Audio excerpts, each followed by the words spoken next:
Welfare party of India द्वारा जयपुर के आर्को palace में इंटरेक्शन विद नेशनल लीडर्स का आयोजन किया गया। राजस्थान में आगामी चुनाव को देखते हुए चुनाव की तैयारियों को लेकर इस भव्य मीटिंग का आयोजन किया गया, जहां देश भर से आए तमाम लीडर्स और राजस्थान के जयपुर के अलावा अन्य शहरों से आए कार्यकर्ताओं ने अपने अपने विचार रखे। राजस्थान के प्रदेश अध्यक्ष वकार अहमद खान द्वारा इस मीटिंग का आयोजन किया गया, जिसमें राष्ट्रीय अध्यक्ष डॉक्टर कासिम रसूल इलियासी के अलावा पार्टी के अन्य राष्ट्रीय पदाधिकारी इस भव्य मीटिंग में शामिल हुए व आगामी चुनाव की तैयारियों को लेकर गंभीरता से चर्चा की गई, जहां इस बात पर भी चर्चा किए गए कि अगर सत्ता में आने के लिए गठबंधन भी करना पड़ेगा तो ज़रूर किया जाएगा। देखते रहें जनाधिकार न्यूज़ चैनल को लाइक करें, सब्सक्राइब करें और बेल आइकन का बटन ज़रूर दबाएं। सर, ये जो आपने आज मीटिंग रखी है, पार्टी रखी है जो फेयरवेल पार्टी, वो किस रीज़न से रखा है? देखिए, हमारी नेशनल कार्यकारिणी की मीटिंग यहाँ हो रही है, तो हम जाहिर बात है कि यहाँ मीटिंग कर लें किसी होटल में और चले जाएं तो लोग से अगर हम जब तक मुखातिब नहीं होते हैं तो लोग सामने हमारा जो मैसेज है, हम जो काम करने की चाहते हैं यहाँ पे, वो कम्युनिकेट नहीं होता है। तो हम ये कोशिश करते हैं जहाँ भी हमारी फेडरल वर्किंग कमेटी की मीटिंग होती है, स्टेट प्रेसिडेंट सेक्रेटरी की मीटिंग होती है, तो वहाँ हम इस तरह के प्रोग्राम ऑर्गेनाइज करते हैं जिससे हमारा पब्लिक से इंटरेक्शन हो। तो ये इंटरेक्टिव सेशन है। व्यास साहब, आपसे 2 क्वेश्चन हैं। पहला ये है कि अभी 19 तारीख को जो न्यूजीलैंड की जो प्राइम मिनिस्टर हैं जेसिंडा, जिसकी 42 ईयर्स उसकी उम्र हुई है, उसने अपने पद से रिज़ाइन दे दिया है कि नए लोगों को एक मौका देने के लिए, नई जिम्मेदारी के लिए। हमारी पॉलिटिक्स में चाहे वो किसी भी पार्टी को, ऐसा नहीं है कि 80-90 साल तक भी लोग पद नहीं छोड़ना चाहते हैं। हमारी पॉलिटिक्स के लिए आप इसके पास ऐसा कोई संदेश है कि जो जेसिंडा ने जो किया वैसा हमारी पॉलिटिक्स में भी हो सकता है? देखिए, असल में ये लीडरशिप का परिवर्तन, ये पार्टी की एक बेसिक रिस्पॉन्सिबिलिटी है कि नए लोगों के लिए टाइम को मौका मिलना चाहिए, उनके जो एक्सपीरियंसेस है वो तो सामने आने का मौका मिलना चाहिए। लेकिन हमारे यहाँ जो एक आदमी पद ऑक्यूपाई करता है तो ऐसा लगता है कि वो लाइफ लॉन्ग हो जाता है। लेकिन बहरहाल हम ये महसूस करते हैं कि हमारे यहाँ भी इसकी शुरुआत हो चुकी है। अभी रिसेंटली जो कांग्रेस पार्टी में परिवर्तन हुआ है और गांधी नेहरू परिवार जो अब तक के कांग्रेस की अध्यक्षता करता रहा है, उसने अपने आप को डेलिब्रेटली पीछे कर लिया और कहा कि भाई दूसरे लोगों को आगे बढ़ना चाहिए। ये सिलसिला और जगह भी होना चाहिए। अब रहा इस बात का सवाल कि यंग लोगों को सामने आना चाहिए और पुराने लोगों को जाना चाहिए। देखिए, पार्टियों में दोनों का तालमेल और संगम होना चाहिए। यंग लीडरशिप भी होनी चाहिए और ओल्ड लीडरशिप भी होनी चाहिए। हम जाहिर बात है कि जो ओल्ड लोग हैं उनके एक्सपीरियंस से फ़ायदा उठाते हैं, यंग लोगों के टैलेंट से फ़ायदा उठाते हैं, तो ये दोनों के एक्सपीरियंस से ही परिवर्तन आता है। लेकिन अगर कोई टैलेंटेड लोग हैं तो पुराने लोगों को हट जाना चाहिए, उनकी जगह उनको दे देना चाहिए। लेकिन ये प्रोसेस जो है वो हम जो परिवर्तन देश में चाहते हैं कि हम चाहते हैं कि डेमोक्रेसी हो और यहाँ भी परिवर्तन होते रहे, वो पार्टियों में भी होना चाहिए। पार्टियों में भी ऐसा नहीं होना चाहिए एक आदमी बैठ गया। बहुत सारी पार्टियाँ हमारे ऐसी हैं जो फैमिली की पार्टीज़ हैं, बाप के बाद बेटा और बेटे के बाद बेटा। ये सिलसिला किसी भी डेमोक्रेटिक कंट्री के अंदर मुनासिब नहीं है।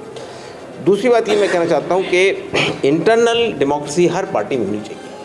अगर इंटरनल डेमोक्रेसी नहीं है पार्टी के अंदर तो वो देश में क्या डेमोक्रेसी लाएंगे?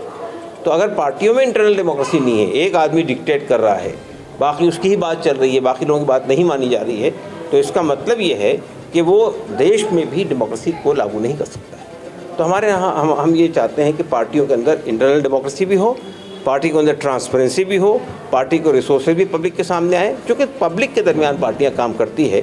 अगर आरटीआई का कानून सब पे अप्लाई होता है तो पार्टियों पे भी अप्लाई होना चाहिए। आपकी पार्टी, जो दूसरी पार्टियां भी देश में काफ़ी संख्या में हैं, जो क्षेत्रीय भी हैं, नेशनल पार्टियां भी, आपकी पार्टी दूसरी पार्टियों में क्या इतना विशेष अंतर है कि लोग आपकी पार्टी से जुड़ें? आपकी क्या पॉलिसी प्रोग्राम है ऐसा जो दूसरों से? देखिए, पहली बात तो ये है कि हम 2800 पार्टियां रजिस्टर्ड हैं इलेक्शन कमीशन ऑफ इंडिया से। हम ये कहते हैं कि हमारी पार्टी उन पार्टियों के अंदर एक एडिशन नहीं है, बल्कि हमारी पार्टी एक अल्टरनेटिव है। जब हम ये बात कहते हैं हम एक अल्टरनेटिव है, हम एक विकल्प है, तो उससे मुराद ये होती है कि हमारी पार्टी कुछ आदर्शों पर, कुछ वैल्यूज़ पर, कुछ कंसेप्ट के ऊपर, कोई विज़न के ऊपर में काम कर रही है। पहली बात तो ये है कि हमारी पार्टी में आम पार्टियों के मुकाबले में आप कोई क्रिमिनल आदमी नहीं देखेंगे। हमारी पार्टी क्रिमिनल्स के से पाक है। दूसरी बात यह है कि हमारी पार्टी में आप कोई करप्ट आदमी नहीं देखेंगे। हमारी पार्टी में करप्ट आदमियों के लिए दरवाज़ा बंद है। तीसरी बात मैं ये कहना चाहता हूँ, हमारी पार्टी में कोई कम्युनल आदमी आपको नहीं मिलेगा। चौथी और बहुत इंपॉर्टेंट बात यहाँ पे ये है कि हमारी पार्टी में अवसरवादी लोगों के लिए कोई गुंजाइश नहीं है, दल बदलू लोगों के लिए कोई गुंजाइश नहीं है। मेरा नाम है doctor SQR Ilyas, doctor Qasim Rasool Ilyas. मैं पार्टी का नेशनल प्रेसिडेंट, राष्ट्रीय अध्यक्ष हूँ। वकार साहब, आज आपकी मीटिंग हुई है और आपके नेशनल प्रेसिडेंट हैं, उन्होंने भी कहा है कि हम राजस्थान में विधानसभा का चुनाव लड़ेंगे। तो आप यहाँ के स्टेट प्रेसिडेंट हैं, राजस्थान में ऐसी कौन कौन सी सीटें हैं जिन पर आपका वर्क चल रहा है, जिनको आपने चिन्हित की हैं, कर रहे हैं? ऐसी कितनी सीटें हैं, कौन कौन सी?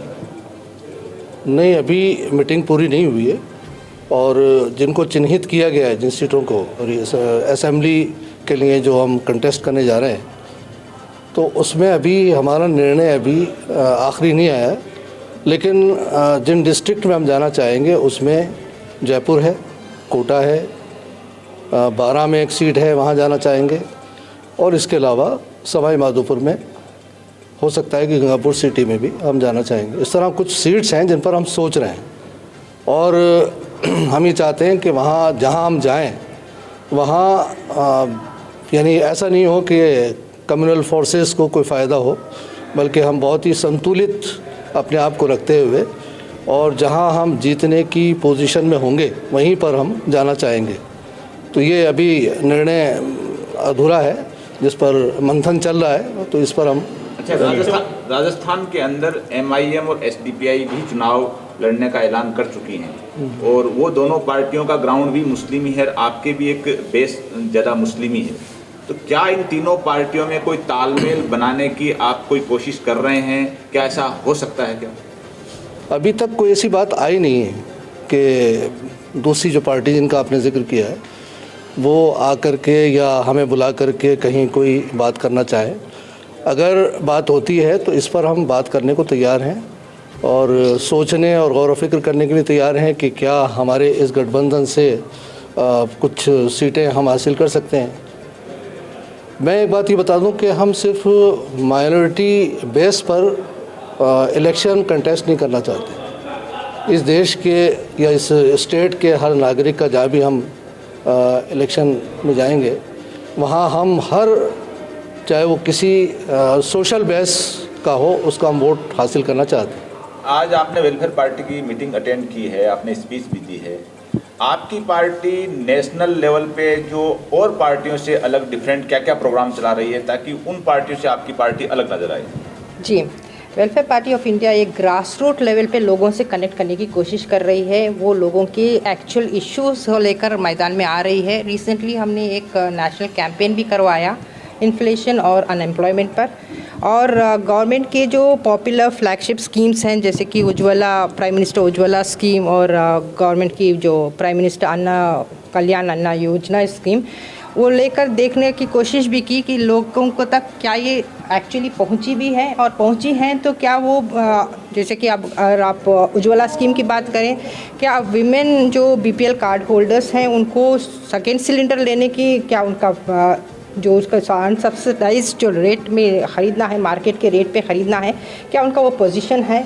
गवर्नमेंट इसके बारे में क्या कर रही है ये भी जानने की कोशिश की। हमने पूरे 11 स्टेट्स में ये कैंपेन चलाई और बाकायदा ये मायूस चीज़ें सामने आई कि लोगों को, औरतों को ना तो सिलेंडर, सेकेंड सिलेंडर लेने की कैपेसिटी है, और ना बहुत सारी ऐसे भी औरतें हैं जहाँ तक गवर्नमेंट ने जो दावा करते हैं कि फॉसिल फ्यूल्स को हमने एकदम ख़त्म कर दिया और पूरे देश में हमने गैस सिलेंडर पहुँचा दिया, ऐसा सच से बहुत दूर है। केंद्र सरकार का क्या सौतेला व्यवहार है क्या माइनॉरिटी के खिलाफ इसमें? माइनॉरिटी के आप तो देख तो रहे हैं किस तरह से वो माइनॉरिटीज़ को गवर्नमेंट में, पार्लियामेंट में अपने कैंडिडेट्स को फील्ड ही नहीं करती। कोई मिनिस्टर्स होते नहीं है माइनॉरिटीज़ के बहुत सारे ऐसे राज्यों में, और अगर होते भी हैं तो सिर्फ वो माइनॉरिटी अफेयर्स में एक आध मिनिस्टर रख देते हैं। तो देखते जा रहे हैं कि जैसे कि लोग आकर इतने हेट स्पीचेस भी दे रहे हैं, खुलेआम जो है जीनोसाइड का ये भी किया जा रहा है, विमेन को जो है डेरोगेटरी स्टेटमेंट्स भी दिए जा रहे हैं, ऑनलाइन उनका को बेच दिया जा रहा है, लेकिन कोई एक्शंस नहीं लिए जाते। पद पर है? मैं शीमा मोहसिन हूँ, नेशनल जनरल सेक्रेटरी हूँ, welfare party of India, Bangalore से मेरा ताल्लुक है।